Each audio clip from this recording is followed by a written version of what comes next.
আসসালামু আলাইকুম রহমাতুল্লাহি ওবারাকাতু। সম্মানিত প্রিয় বন্ধুগণ, আজকে খুবই অত্যন্ত গুরুত্বপূর্ণ একটি বিষয় নিয়ে উপস্থিত হইলাম। বিষয়টি হচ্ছে, যে সকল ভাইয়েরা শারীরিকভাবে অনেক দুর্বল হয়ে গেছেন, অনেক অক্ষম হয়ে গেছেন, প্রিয় মানুষটিকে আপনি সময় দিতে পারতেছেন, অথবা যুবক মানুষ বিভিন্ন লাইনে গিয়ে আপনি যে জীবন যৌবনকে একদম নষ্ট করে ফেলছেন, একদম হুমকির মুখে আপনি ফেলে দিচ্ছেন, এতটাই পেরেশান, এতটাই টেনশনে আপনি জীবন উপভোগ করতেছেন। তো তাদের জন্য অত্যন্ত গুরুত্বপূর্ণ আজকে আমি একটি ভেষজ নিয়ে উপস্থিত হইলাম। তো এই ভেষজটি আমরা কিভাবে তৈরি করব, তৈরি করতে কি কি উপাদান সংগ্রহ করতে হবে?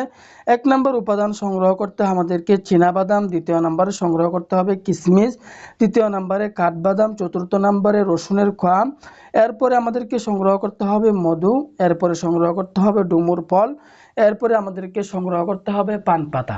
তো এই উপাদানগুলো দিয়ে আজকে আমরা এই ভেষজটি তৈরি করব। কিভাবে তৈরি করব, তৈরি করার নিয়মটি আমি বলে দিচ্ছি। তৈরি করার নিয়মটি হচ্ছে, একটি তরতাজা পান পাতা নিব। পান পাতা নেওয়ার পরে ওই পান পাতার উপরে আমরা কিশমিশ দিয়ে দিব, চীনাবাদাম দিয়ে দিব, কাঠবাদাম দিয়ে দিব, রসুনের কোয়া দিয়ে দিব, ১ চা চামচ মধু দিয়ে দিব, একটি ডুমুর ফল দিয়ে দিব।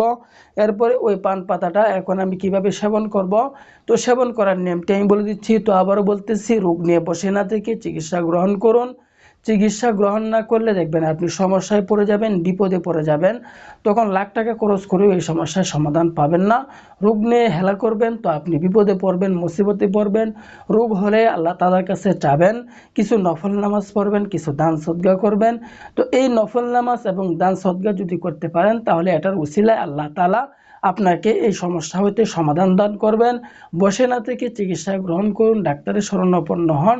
টাকার মায়া করতেছেন, পরবর্তীতে লাখ টাকা খরচ করে এই সমস্যার সমাধান পাবেন না। তো এটি আপনি কোন সময় সেবন করবেন? সেবন করার নিয়মটি হচ্ছে, রাত্রে শোয়ার আগে এটি আপনি চিবিয়ে খেয়ে ফেলবেন, সাবাটুকু খেয়ে ফেলে দিবেন, রসটুকু খেয়ে ফেলবেন। আর যদি সাবাটুকু খাইতে পারেন তাহলে খেয়ে ফেলবেন, কোনো সমস্যা হবে না। তো এভাবে যদি টানা ১৫ দিন পর্যন্ত সেবন করতে পারেন, দেখবেন আপনার ভিতরে অনেক পরিবর্তন চলে আসতেছে। আপনি অন্য মানুষকেও এটি সেবন করার জন্য উৎসাহিত করবেন। তো আল্লাহ তাআলা আমাদের সকলকেই বুঝার তৌফিক দান করুন, আমিন।